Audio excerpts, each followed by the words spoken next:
Ladies and gentlemen, in this video, I'm going to be showing you games that were played today in round number 12 out of 13 in the Tata Steel Chess Tournament of 2024. It's rare in a chess video when I show you multiple games and every single game has an impact on the standings. Every single game is important. Every single game has multiple brilliant moves. We also have memes. We have historic moments. In today's video, we are covering all of those things.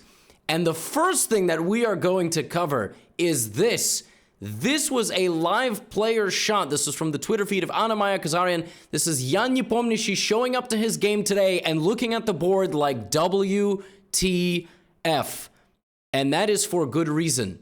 Because Alireza Firouzja, his opponent today, started the game with knight to c3.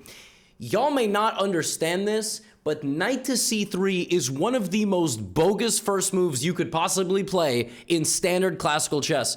Because according to the computer, you give away all hopes of an advantage. That was a hilarious reaction.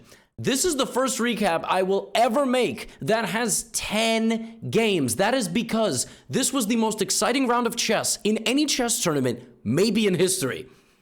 Historical implications, insane mistakes and brilliancies combined, crazy defensive resources, historical implications. And after this round, we have a 5-person tie for first place. 5. I've never seen that before. Here we go. Nepo played knight to f6, and very quickly, white only was left with the option to play bishop to f4, which is the Jopava London. Not a bad opening for many levels of chess, but not a serious opening at top level to get an advantage. c5, e3, takes, black plays a6, preventing anything from going to b5. We have knight f3, bishop g4, Nepo playing this line where you're going to give up the bishop for the knight. But then you're going to play like this and like this. And black is basically rock solid. The only chance that white has here of creating any attack on his opponent is with his G and H pawns, which is exactly what Firouzja does. Now, I've actually had this position myself in Blitz. It's really not that easy to play. Like, your opponent needs to be up for a fight. And the good news is that Jan is pretty much always up for a fight. You know, Jan could have castled and tried to bin solid and whatever, but no, he's queen a5. Let's go. Let's get in a fight. King to b1, a very useful move, and now Alireza brings both pieces back to the first rank to protect his king, protect everything important, and regroup and reposition before launching his next offensive. He kicks the knight out, and now he lurches forward with this move g5. Jan plays knight d7, which is actually an inaccuracy, and it's better to go knight g8 and reroute this way to maybe go there or there. Knight to d7 allows Alireza a very quick pass with h4, bishop h3, and now very potent threats. This is a free pawn, which Jan accepts, and now the game absolutely explodes. Queen e3 pins the knight to the queen. This defends it, this attacks, and I mean, yeah. As you can see, spending 26 minutes for Jan did not pay off. What he should have done is play knight to b5. Setting up a queen trade and a knight trade, white would now play knight takes. He can't take because of the pin. Black might play queen c6 and attack this, and after this in castles, yeah, white maintains a very small advantage, but Jan decides to play bishop e5 and sacrifices his rook, but Alireza just defends himself, and within 7 moves, rips open the position. Bishop takes, h takes, and rook e1, and I mean, even here, Jan could have played something like bishop g7 maybe, but Alireza's just ready to sacrifice. Jan goes here, and that move just straight up loses to queen d3. That move just straight up loses. He just blundered. The bishop is hanging. If you move the bishop, d7 is hanging, and you play rook e4, you can't take because of this. Queen d7. So Jan could have actually defended himself, and a 1-move blunder cost him the game. Knight c3 OP.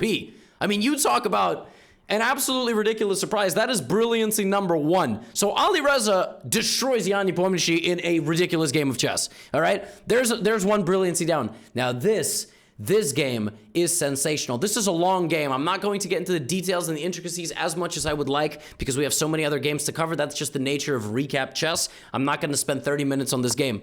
Vidit Gujrathi is a man on a mission. Vidit Gujrathi is a point out of first place. Nozhebek Abdusattorov is in first place. 7.5, 6.5. If Vidit beats him, he ties him for first. Doesn't care about what else happens on other boards. If Vidit beats Nozhebek, He's also now officially the #1 rated player in India, the highest rated Indian chess player on the planet, taking it back from Pragnananda, Gukesh, who had it previously, not anymore, and of course, Vishwanathan Anand, who is a legend. I mean, legend does not even begin to describe it. We get an imbalanced position, and in the opening, Vidit out-prepares his opponent, and then a skirmish happens, and Nodirbek misses this. And suddenly, Black's position is under a lot of stress. And what he has to do is trade knights, go back, and be down a pawn. Nodirbek tried to force the issue early. He tried to put his bishop out and get the bishop in and make a whole mess. And the mess that he made was actually on his own table because Vidit just has 7 pawns and Black has 6. And my friends, this is move 18. This game ended on move 77. Now it's a matter of can Black defend himself or can White win? E6, look at that move. Threatening a mate. F6. Now we're going to pressure. We're going to try to go to an endgame. We trade the pawns off. Look at that, sacking the queen to get the queen back off. And now we have a rook and bishop endgame where White has a passed e-pawn. If you simplify everything down, it's e-pawn and king versus king. It's probably a draw depending on where the kings are. Now, if it's bishop and 1 pawn versus bishop, it's probably a draw. Rook and 1 pawn versus rook, probably a draw. So with White, you got to be really delicate. You got to use your 1 pawn advantage and slowly, methodically improve your position. Not simplify too quickly, but definitely simplify, but not too quickly. F5, look at this. Vidit doing a great job. Nodirbek not going away. Vidit makes it down to 3-on-2. King F7, G4. Slow process. We've now crossed 40 moves. The advantage is the same. Nodirbek is fighting. Vidit's king is out in the open. He's trying to get active. Look, there go the pawns. Vidit taking away squares from Nodirbek's king. HG, FG. Now he's got F and G. He has, he has G and H. G and H versus the G pawn. Can Vidit get it done? We're now 50 moves into the game. Bishop G3. He's got a completely winning position. But how is he going to break through? Black is on the back rank, but he's very, very solid. Where's Vidit's breakthrough? Can he find it? We're now 60 moves into the game. Slowly, surely building up the advantage. At some point, there we go. There's the simplification. Not everything all at once. King G4, King F5, and there goes the king. There goes the king. There goes the rook. Vidit plays king to F5, and in this position, Nodirbek resigns. He resigns the game. Why does he resign the game? Rook D8 is a massive threat. That is why. You can check until the end of time. You know, this king can go to D7 and C6. But the point is, the major reason why he resigned is because, let's say, rook e2, rook d8, rook e8, and like I said, if you don't rush and you simplify correctly, you play something like king e6 and a4, you simply win the game. Black's pawns are all stranded on the same color square as this bishop. He could have played another 30 moves. He probably wanted to get dinner. My friends, Vidit Gujarati, for the first time in his life, this man is 29 years old. He has had such an up and down few years. He's been so close so many times. He's now 27-51.5. For the first time in his life, at the age of 29, he's top 10 in the world. He's in the candidates 2024 as well in a couple of months. And he's the #1 rated player in India. And he's tied for first. First place in the tournament. First place in India. Top 10 in the world. For the first time in his life. Incredible stuff. And Nodirbek goes down. Now, there were crazy games all over. Hans Neiman in the challenger section. Then I got a couple more absolutely. Gukesh and Prague, I don't even know what was going on in that game. I'm going to fast forward through this game because it doesn't have an implication on the standings. But all I'm going to show you is this. Hans Neiman plays a line of the English where you gambit this pawn. You gambit this pawn, then you try to win that pawn back. And then you try to have control of this position. I'm not going to speak, I'm just going to click, and I want you to pay attention to this c-pawn because, my friends, there are a lot of little details and intricacies of this game. For example, this move c3, trying to give the pawn up to make it a weakness. That pawn simply never got taken. Hans Neiman tried to use a developmental advantage to get somewhere, but look at this. e6, giving up a rook. Korobov sacked the rook to just preserve his pawn because he knew that in the endgame, that pawn standing 2 squares away from being a queen is going to come in handy. This game exploded. Neiman was attacking. It was topsy-turvy, but an inaccurate decision allowed Black to consolidate. And when the dust settled and everything flew off the board, Black was up a piece. My friends, that pawn is the reason Black won this game. He took that pawn on the 4th move. White's entire opening exists predicated upon the fact that you are going to win this pawn back. And on the 30th move of the game, it went to c2. And a few moves later, it fell, but it was going to become a queen. And that's it. Anton Korobov, the Ukrainian grandmaster, just effortless conversion. And Hans Neiman resigned because, yeah, by the way, the knight got, just a small detail here. This knight is trapped, just in case you're confused. Good memes. Knight f7 is a very nice idea. If queen or rook were made, that would have been a fork. Just, again, it's the small details. Point is, Korobov wins a beautiful game. White resigns. As always, they could play on, but, you know, black would slowly get over here and take these pawns, and it would take another 30 moves. So 56 move, Hans Neiman goes down to Anton Korobov in a wild game. I thought it was a very interesting and funny game. I like to show Hans. You all have mixed emotions about Hans, but he's a very popular player. Now I gotta show you this game. This is bananas. This is the battle for the future. I mean, you talk about Gukesh Prague. Have Gukesh and Prague ever played a classical game of chess against each other? Maybe like one? Maybe two max? Because they don't play at the Olympiad. Right, they will. These guys are going to play in the candidates. They're literally going to play against each other to qualify to play for the World Championship. This is the battle for the future of chess right here. I mean, this is incredible. This is like some Dragon Ball Z type of stuff. Now, Gukesh Prague, they go for a Nimso Indian defense, one of the most critical lines. CDED, both guys demonstrating prep early. Queen D3. Clearly from the time usage, Gukesh is still very much in his comfort zone. And this one gets wild quickly. Prague tries to instigate on the queen side with Gukesh. All right, with his A pawn, his B pawn, and his C pawn. Gukesh plays knight G3 and starts an attack. And the battle for the future of India might be tipping in a direction as the position is sensational for Gukesh.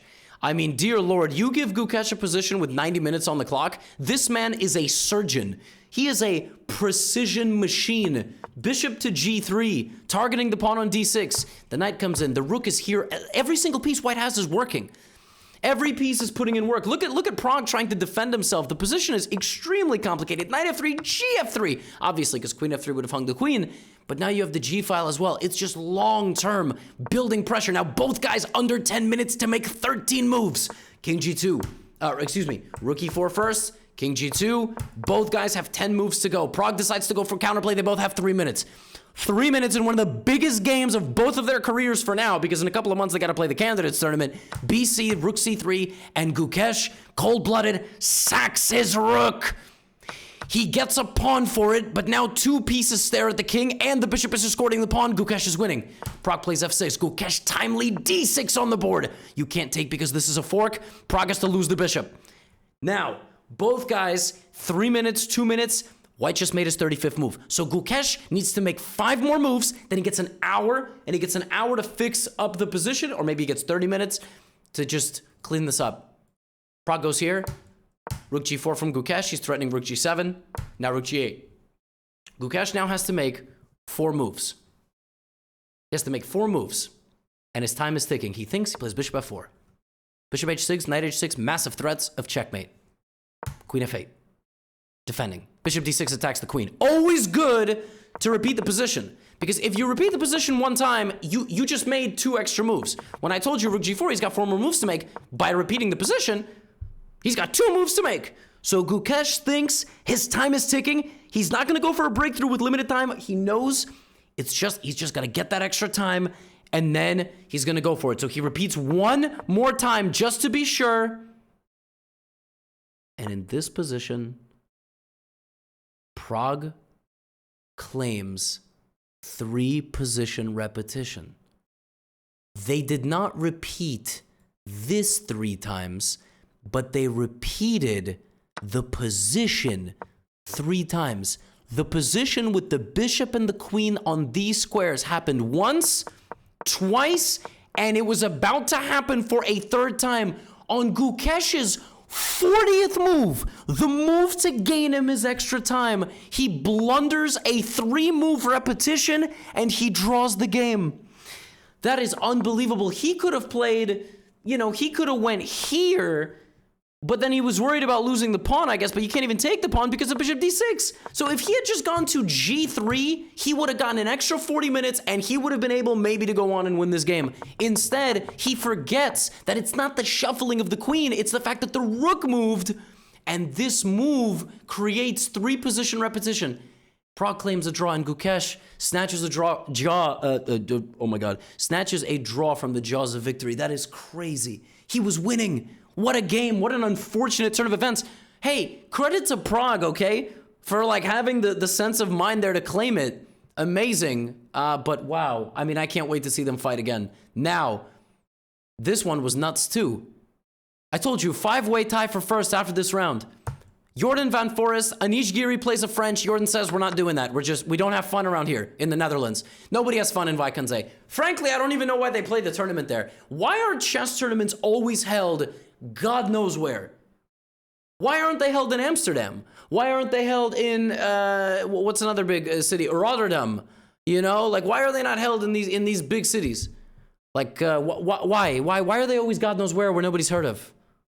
You know, anyway, sorry. I'm not trying to, I'm just saying, okay? Knight F3, Knight F6. He says, you know what, let's trade the queens. He's just like, I'm trying to kill your fun. All right, Bishop E7. And there's literally nothing to analyze in this game. I will give you just a little bit of instruction. This is an isolated pawn. It has no C and E neighbor. White wants to block the square in front of it. Black wants to have pieces around it, creating counterplay. Yeah, look, I'm just going to click for a little while. This is the kind of tournament that Jordan Van Forest is having. In this position, Anish plays A5. And the idea is very simple. He just wants to attack the knight so it stops guarding this. That's it. The best move here for white is to trade rooks. The point is that if black trades everything, black has no advantage. The point is if black takes like this, white just slides over, targets this, and is fine. Right? Puts the knight on C5. The other point is if knight takes, there's no threat, so I just kick the knight out. But in the game, Jordan plays queen c3 right away. I just showed you can play rook e4, excuse me, d4, queen c3, because after rook c8, you win the pawn. But Jordan plays queen c3 right away and loses the game to this. You can't take with the queen, and you can't put a knight on c5. You can't take with the queen because the knight is guarding two pieces. Take, rook d4. Jordan Van Forest, straight up, just hangs a piece. Rook c8, a4, black wins. That's how Anish just won this game. From completely equal position. Queen c3, rook c8, a4. That's I mean that is shocking. That I really there's no way to sugarcoat it. That is absolutely beyond my understanding. Jordan, I really feel for him because he is not himself. I mean, Jordan's like a 27-20 player, 27-10 player. And he's having one of his worst tournaments. I don't know, like that I can, and you kind of feel for the guy. And Anish Giri just cruise control. I mean, he just picks up queen f6, and this is a threat. That's a threat. Then I can't move, and it's all over, just like that. Boom. I got some more games for you. We're gonna take a dip into the challenger section. We had a massive shakeup at the top. We have 2 more games with implications for the standings, and yeah. Here we go. Marc-Andrea Marizzi is a bulldozer. 8.5 points out of 11. You literally cannot stop this man. His opponent this round is Daniel Darda, the best chess player in Belgium. We have a Najdorf. We have the knight undeveloping itself to F3 because top-level chess is a black hole that nobody can really understand. Anyway, in this position, black plays a double fianchetto Sicilian. Bishop H6 trying to trade black's kingside bishop. Makes a lot of sense. And Marc-Andrea in this game played like a man that's got 8.5 out of 11. Black is trying to create counterplay. Marc-Andrea is like, bro, take my pawn. I don't care. I'm going to go attack and win your queenside. Look at this. Undeveloping and kind of baiting his opponent forward. And I mean, this man is playing very confidently. Rook b8, knight d2, defending his center. Knight fd7. And here Daniel Darda said, you know what? I don't care that you have 8.5. F5, brother. I am up 30 minutes on the clock. All right, your past results are not indicative of future performance. EF5, I'm going to chop this knight so we get a clarification, and I'm just going to attack your kingside. Now, according to the computer, the game is still very balanced, but as you can sense, yeah, the initiative and the momentum is kind of swinging to Darda's favor. Not to mention, Marc-Andrea's got 9 minutes, but Marc-Andrea has been clutched the whole tournament until now. Knight takes h3. Uh-oh. I think that might have been part of the plan, though, because after rook h3, queen e4, there is a big attack as a counterplay, but black's king is safe. Safe is relative. Queen d4. Apparently, the best move there, by the way, was not even to take. It was to play bishop to d3. I don't know why. and go for some sort of endgame. Instead of that, we have this, and Marc-Andre is still firing away. He's got a few more moves. He's hunting the king, and we go to an endgame, but black is winning. He's just winning. Rook e7, d6, but the pawn is stopped. White's position is completely hopeless, by the way. You just can't move anything, and it goes from bad to worse as Darda just picks up all the material, and the outside pass pawn is fatal. You cannot stop the pawn. We go into the 50th moves, and in this position, Marc-Andre resigns. Marc-Andre resigns because by the time the king stops the pawn, this king will eat both of these. King c3, king f7, king b4, king e6, king b5, king f5. And there is no way for because the king's got to get there, and he is not flying private. King c4, king f4, king d3, king g5. You are still 2 squares away. 3 even. So Marc-Andre loses. That's nuts. He hasn't lost ever. Meanwhile, Leon Luke Mendonça, who I think that's how I'm supposed to pronounce his name. You guys have been telling me. Indian Grandmaster, but with a Portuguese name, plays a French defense, an Indian, and a... You know, that's a fascinating question. Is it would it be an Emirati? Like, how do you... You know, if you say someone's from somewhere, you say, I'm from the Netherlands, I'm Dutch. Someone's from the UAE. What are they? I don't know. That's actually fascinating. Well, you guys are going to teach me stuff. I always like to learn from the YouTube comments because you just Google it and then you write it. You look really smart because I don't know, and I'm not going to Google it. Anyway, my point is, he's up against Salem Saleh, who hasn't spent a minute in the opening. CD, knight d4, king b1, and this is literally just about the best thing you want with black. And because I have 2 more games in the master section, no disrespect whatsoever to the challengers. This was an absolutely insane, complex game. Both guys were threatening different types of fatal attacks onto each other, and at some point, something's got to give. Rooks come off. Salem sacrifices his knight and plays queen f5. There's a draw here, by the way. There's a draw. Bishop h6 is a draw. So draw is on the board if you play queen h7, king g5, queen f5, and the king can't come here, obviously, because of this. So it would have been a draw. So Salem actually is kind of like Thanos. He holds the fate of the universe in his hand right now, and as you can see, he does not sack his bishop. He does not force the draw. So instead, he goes here and goes for this monstrous attack, but Leon escapes. His king goes to the center of the board, and in the skirmish, completely survives. And not only does he survive, he's thriving. He's still got a mating attack. We fast forward, White's entire position falls apart. D3, and it takes 55 moves. And instead of forcing a draw, Salem Saleh played for a win, because he's the Arabic Falcon, because that's his actual name, not like legally. And he goes down to Leon, and Leon's tied for first. So the loss of Maritzi and the victory of Leon, these guys both are now up at the top. Incredible. So they are both tied for first with 1 round to go. And now we go back to the master section. This game was crazy. Max Varmerdam versus Ding Liren. The recap of this one will be, obviously Max is having a tough event. So is Ding. I mean, by his standards, of course, he is the world champion. Max plays g4, sacrificing a pawn, trying to create an attack, but then Ding gives it back, and basically we have this position. Rook, 2 knights, and 6 pawns each. But here's the thing. Look at how fast Ding Liren plays this phase of the game.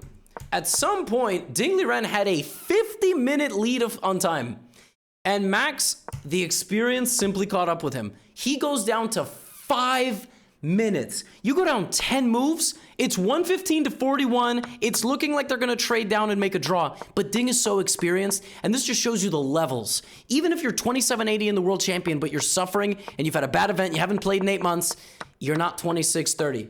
And 2630 is a ridiculous level of chess, but this move b4, an impulsive decision, just trying to make something happen, gives Black the pressure that he needs to simplify the game down into an endgame, and Ding Liren is winning. He's simply up pawns in a rook endgame, and he is going to clean up. Max Varmerdam is...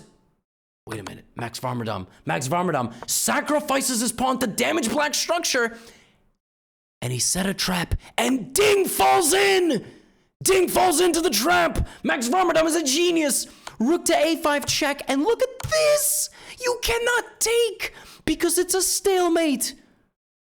Oh my goodness, Max Varmerdam is a hero! Rook takes e5! And that's it.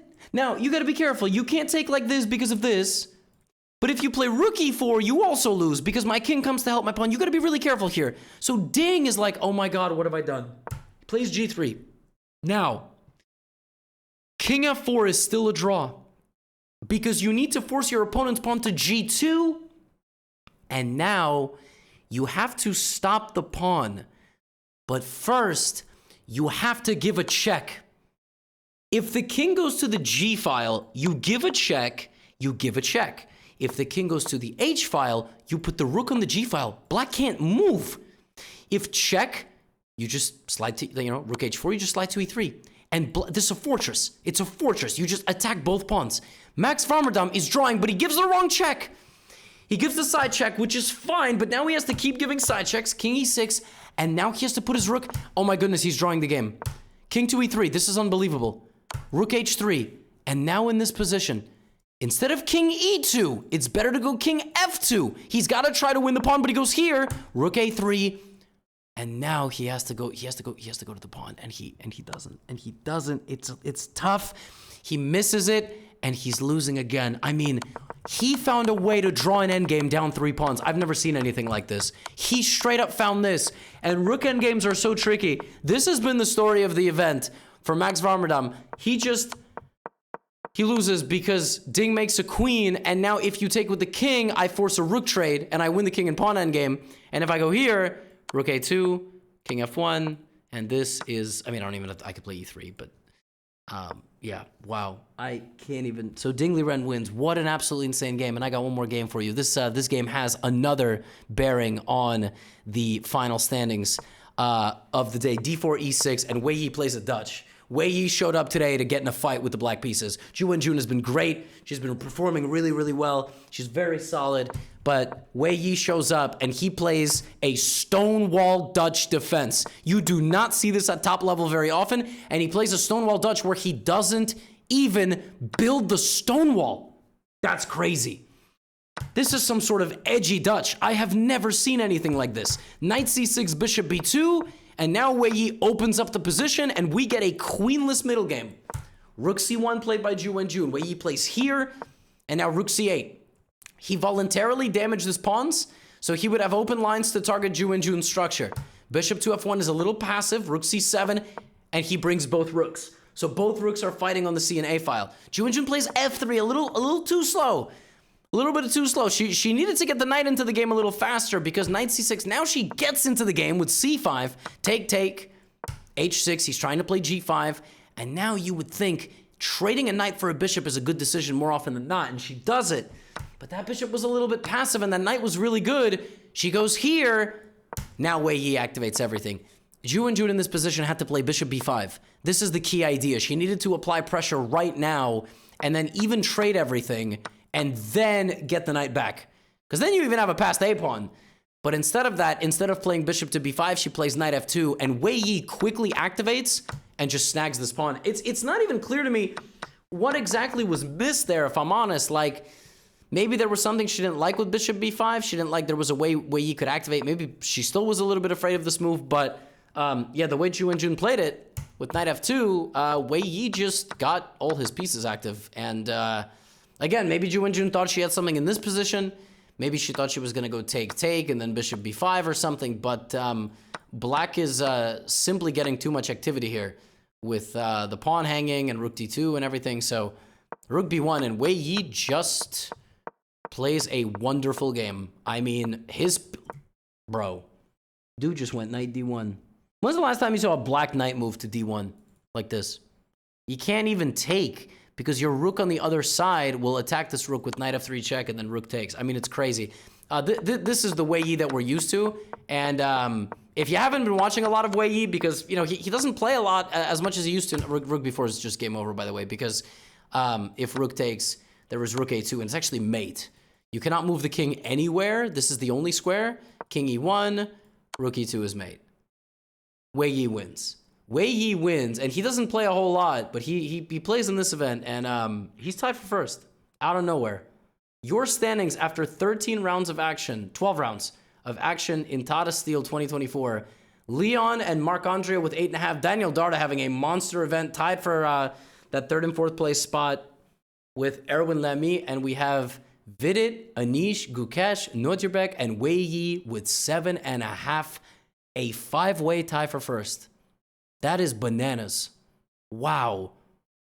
I'll see you all tomorrow for the last round of Data Steel 2024.